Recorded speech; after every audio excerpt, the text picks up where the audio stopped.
It's USC's first Big Ten. Up the first one. Here we go.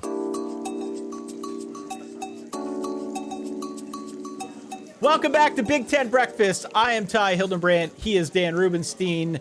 Part preview show, part Yelp review. As we travel to great breakfast spots virtually across all of the Big Ten. Today's spot that we're going to highlight, Al's Breakfast in the Dinkytown neighborhood just outside the campus of Minnesota, Dan, where there, of course, is a very, very big matchup this weekend. Yeah, arguably the meatiest matchup, the most Big Ten of all matchups, no matter the place, because it's Iowa against Minnesota for a pig trophy tie. What's more Big Ten than that?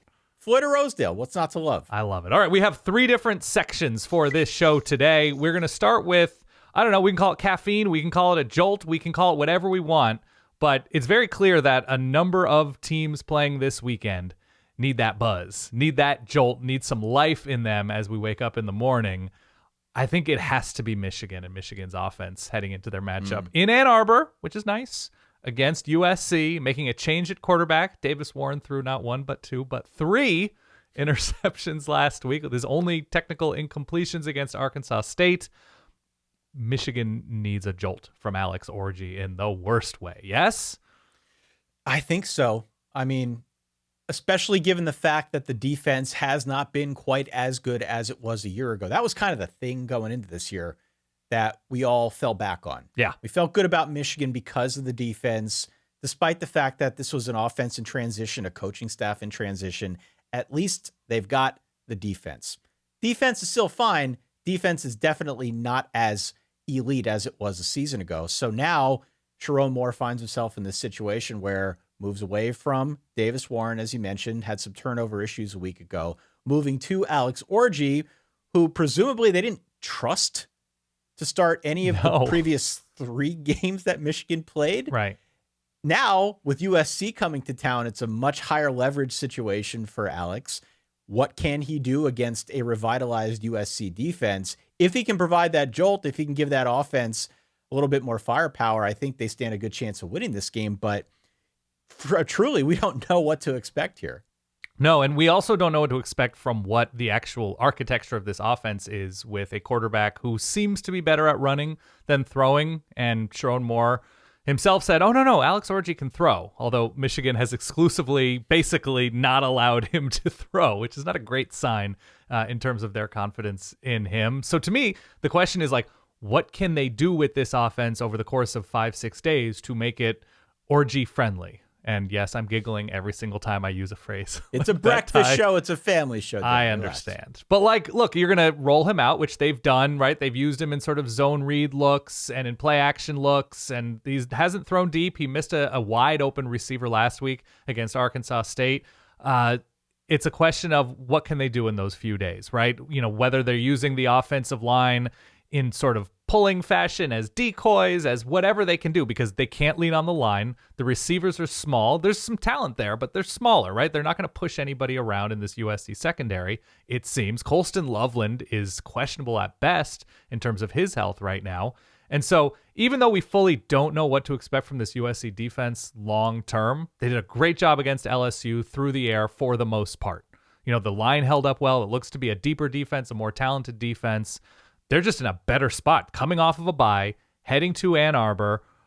USC's defense is in a really nice spot, but I'm not writing off Michigan's offense just yet, right? If they can get to the edges, if they can force USC to tackle in space over 4 quarters, I'm not ready to bury this Michigan offense quite yet, because the upside to Alex Orji as an athlete, if used properly, if used smartly, like we saw, I know NFL people were talking about Malik Willis with almost no preparation for the Packers, was used super smartly by Matt LaFleur, who I should mention is not calling this offense for Michigan this week. He is certainly not. But what I'm saying is we've seen it happen. We're like, let's play to strengths and stress out the defense in new ways. I'm hoping, just for the sake of my own personal entertainment, that Michigan can figure out some fun things.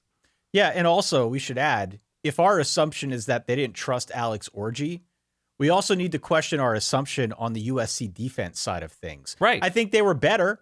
The tackling was certainly better. No doubt. In some of the games that we have seen so far, notably in that LSU matchup back in week 1. But to what end is this defense going to be able to hold up over the course of a full Big Ten schedule? It was, I think, a limited but successful sample size that we've seen thus far. But hey, who knows what it looks like if they're up against a dual threat. If they can turn Alex Orji into a dual threat type of quarterback, that's going to stress out USC's defense in a way that we haven't seen so far this season. So I'm curious to see what happens there. I'm still picking USC to win this game. I've got them 24-20. It is still a tough road spot for Miller Moss, even though I think we feel a lot better about him now than we did at the start of the year. We obviously feel a lot better about this USC team as a whole, but it's still a tough ask to go into the Big House against, at a minimum, a very good defense and knock off the Wolverines. So I guess they don't cover, but I've got them winning 24-20. If you were Michigan's offensive coordinator, if you were Sharon Moore overseeing all of this, what would your Sunday morning edict be? What would your plan be? You've played college football 25 for a few weeks now. Come on, you're as big an X's and O's expert as anybody here. What are you doing? Well, I think the rub on the USC defense the last couple of years has been the physicality up front.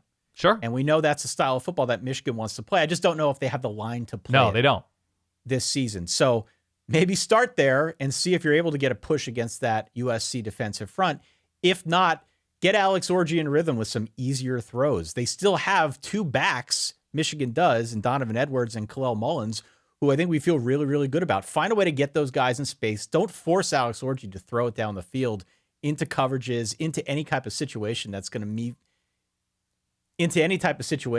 leave him feeling uncomfortable, and see if you can jumpstart the offense that way. Yeah, I think you got to call your best plays on first down. You got to stay ahead of the chains here, right? You have to keep USC on its heels and make them overthink things, right? Make the linebackers move in different directions.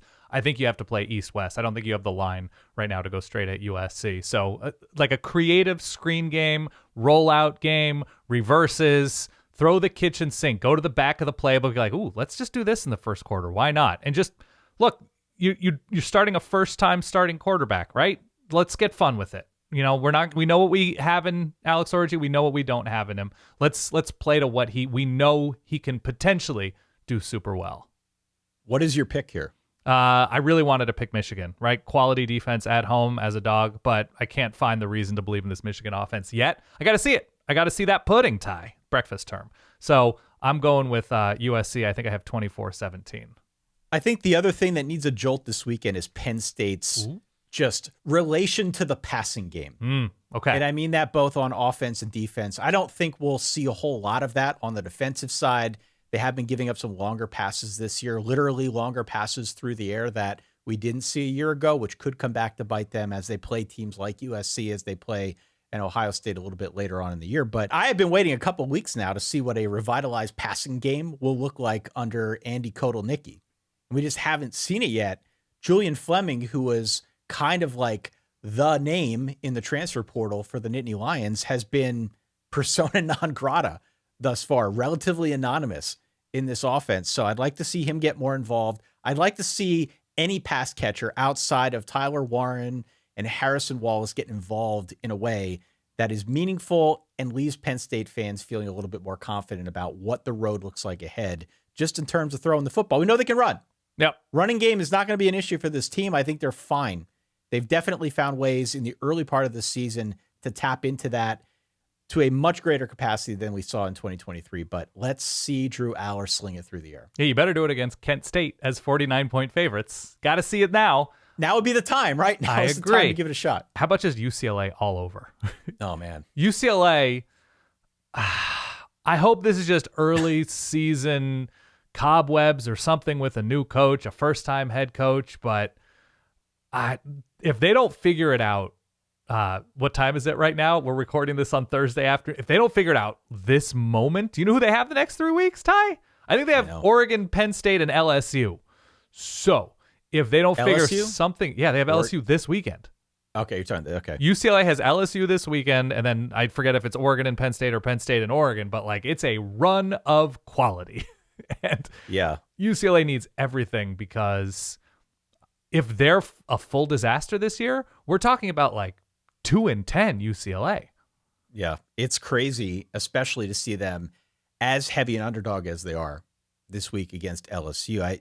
The assumption has to be that LSU is the better team, but I think more broadly speaking, we start asking questions like, is Deshaun Foster in over his depth here? Yeah. There was a lot of excitement bringing him back to Westwood, being so he played there, he coached there. The players certainly were all about it. That does not always mean it's going to work. And thus far, it does not seem like it is working. Still early, still could change the trajectory of the season for sure. But if they go out there and get blown out of the water against LSU, to your point, yeah, it doesn't get a whole lot easier the rest of the way. No, not at all. You're a fast runner, Ty. Speed and Ty Hildenbrand are two words that are associated with each other. So I'm going to ask you a question in our sort of combo plate section here. If I had said on your mark, get set, go, who gets to 21st, Minnesota or Iowa? Who's there? Floyd of Rosedale game. Yes. Floyd of Rosedale game. The over-under in this game is somewhere around 35, 36 points. So, almost exactly what you're going to get here. It's going to be a low-scoring affair. It's going to be a bit of a rock fight. What I think I am looking for on both sides of the equation is who can throw the dang football. Mm-hmm. Who can throw it? Minnesota started this season with the promise of bringing in a transfer quarterback in Max Brosmer, who I still remain optimistic about. Obviously, week one could have gone a lot better. It took him a while to get going, but I would like to see him be able to throw the football into the teeth of a good Iowa defense. If we see that early, then my answer is Minnesota, but otherwise, the answer, I guess, would be Iowa. I'm not sure either There are team. only two possible answers here, Ty. I'm not sure either team or that gets to 20 points in this football game. It's just the way this thing has gone the last couple seasons. Iowa's going to lead with defense, no matter how much they have tried to convince us otherwise in the offseason with a new coordinator and a slightly modified system with more motion and some more shotgun and just more modern things. Mm-hmm. I'm still not sure they can do it. It's going to be a ground assault on the Iowa side. If they can get some push up front, then maybe we'll see them try to throw it more with Cade McNamara. But provided Minnesota shows some resistance with what I think is a pretty good defense, we're probably headed towards another contest like we've seen over the years. But I remain hopeful. Yeah. I remain hopeful that we're going to see Max Brosmer throw it a little bit more through the air and give Minnesota the home win. Yeah, I hope it's through the air. I don't know what the alternative is. Yeah. So Minnesota's defense right now, and again, tiny sample size, they've been ahead of where Iowa's defense has been. Iowa allowed plays downfield against Troy last week in a winning effort, mind you. They ran the ball. They've run the ball well all year long with Caleb Johnson. Really, both of these teams are led by strong rushing attacks. Darius Taylor seems to be healthy and back, and he's obviously crazy talented, and Caleb Johnson has been quite good. So you're right. It's which quarterback do you trust? Which coaches do you trust a little bit more? I think I lean Cade McNamara a little bit, though I'm not wild about Iowa through the air. But it seems like they're trying and succeeding more often through the air. Not, the Cyhawk game was not great. Cyhawk game was not a great experience for me as a Cade McNamara apologist. But I don't know. There's something about Iowa and trying new things, turning over a new leaf that maybe, especially it's a revenge spot with the loss with the Cooper DeJean non-wave, whatever last year. It's tough to win on the road. It's tough to win Floyd on the road, but I'm going to go with a tiny bit of a new look Iowa here to make this game fun and win this game 21-16 and get to that vaunted 20. You know what, though? That was kind of the promise of this season. Yeah.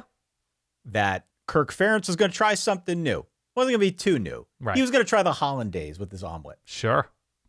Kirk Ferentz does not strike me as anybody who wants to veer too much from what they've done already. It has been successful to a degree. Kirk Ferentz turns down salsa. Ho, ho, ho. Not for me, pal. Yeah. No, I don't see this guy changing at this point in his career. He's been there since 99. He's been wildly successful. He's basically royalty in the state of Iowa. And he's done a really good job over the years, but at some point you got to make a change. This is really an interesting contest between two sides, basically, that have had issues on offense. Two sides that have been trying to figure it out the last couple years. The Iowa stuff is well documented. I think the Minnesota side of this conversation, a little less so. You do have to ask the question, if it doesn't work this year for PJ Fleck on offense, when will it? Yeah. Because you bring in the transfer quarterback, who, by the way, Max Brosmer, other schools wanted this guy. He led FCS in passing last year. Others wanted Max Brosmer. The fact that now Cal he comes Poly in... San Luis Obispo, North Dakota. Continue. No, other actual I know. FBS schools wanted this kid. They got him. Yeah. Let's see what they can do with him now.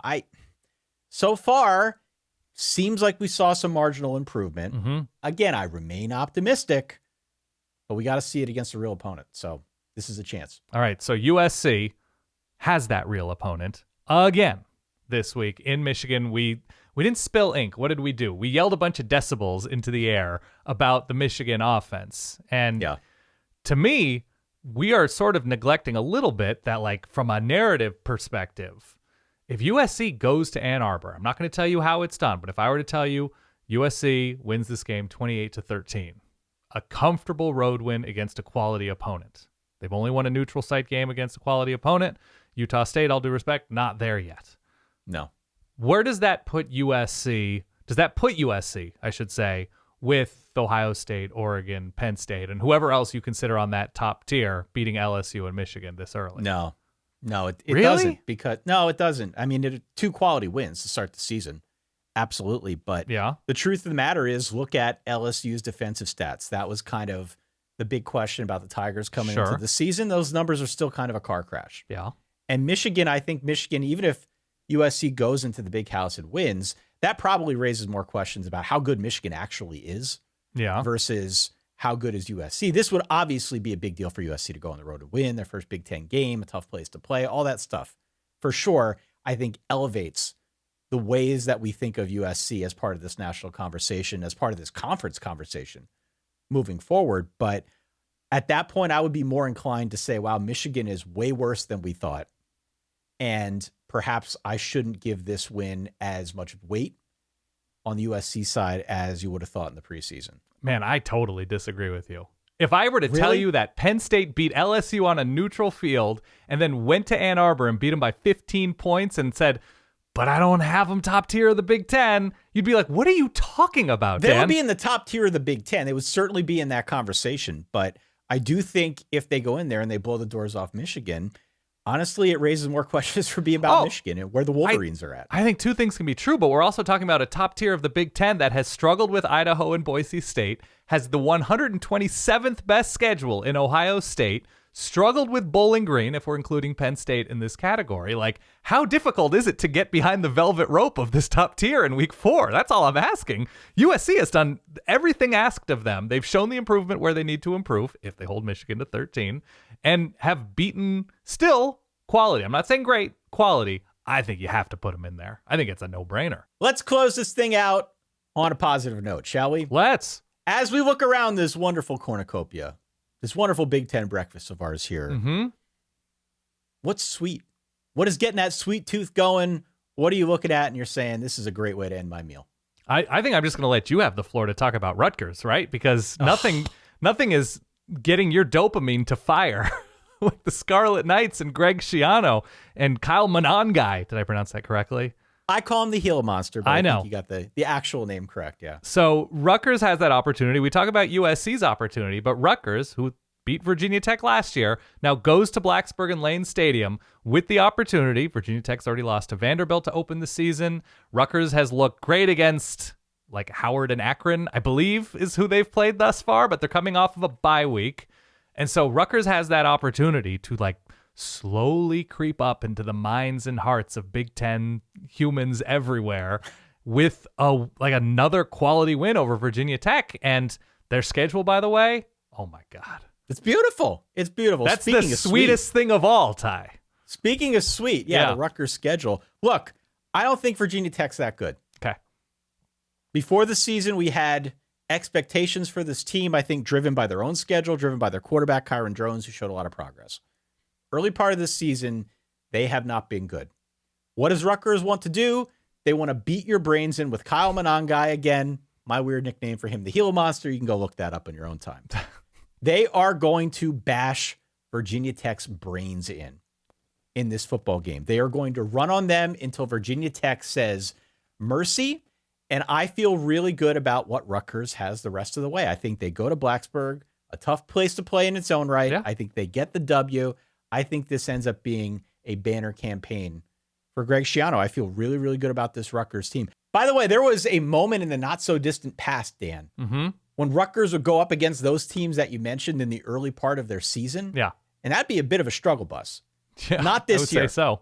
Not this year. They have blown the doors off of everybody that's come opposite them. And I got to feel pretty good about their chances going into this one, too. So I got Rutgers outright. All right, fair enough. I'm just going to go with the Indiana War Machine. I know it's Charlotte and they should beat Charlotte, but coming off of how they dismantled UCLA in Pasadena last week, I just think you talk about another team with a great schedule. Indiana's got a great schedule ahead of them. I know they finished with Ohio State, Michigan. I believe there's a bye in between, but with who they miss, with how they're playing on both sides of the ball, I think they held UCLA to under like 15 points. It was 42-13, something like that. Yeah. I just think it's great. I just think, for Curt Cignetti to come in year one, and I know they were, hoping to get to a bowl, and now it's just like taking care of business for Indiana. They're not going to go undefeated. They're going to lose something stupid or 3 stupid games or something like that.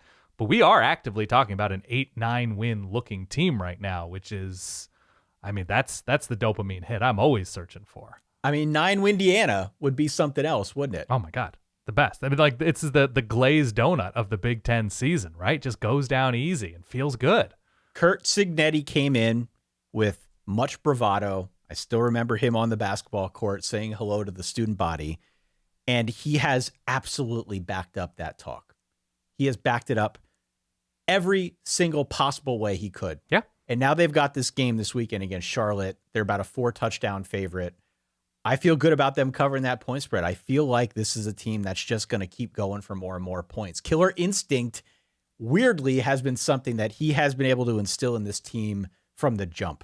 They are playing hard. They've got good weaponry out wide. They've got a good quarterback in Curtis Rourke. This is not just like a novelty. I think this is a genuinely good offense. Defense, we can see how things go.